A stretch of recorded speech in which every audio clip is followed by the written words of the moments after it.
Wah,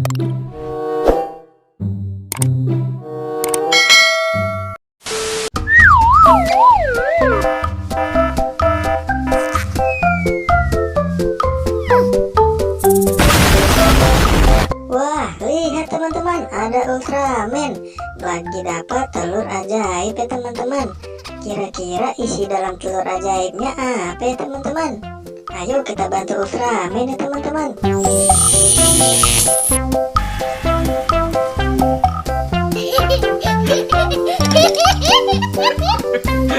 Wah, teman-teman lihat, telur ajaibnya berubah menjadi ondel-ondel ya teman-teman.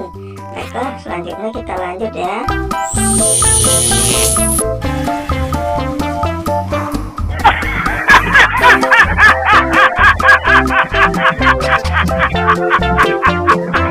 Widih, lihat teman-teman, telur ajaib yang kedua isinya T-Rex ya teman-teman.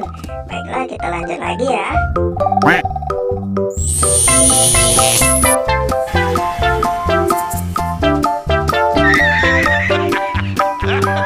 Wah, berubah menjadi bus aja ya teman-teman. Kira-kira telur ajaib yang selanjutnya isinya apa ya teman-teman?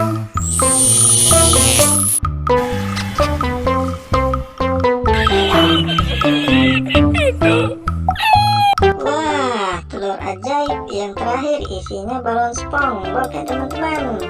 Baiklah teman-teman, jangan lupa subscribe ya.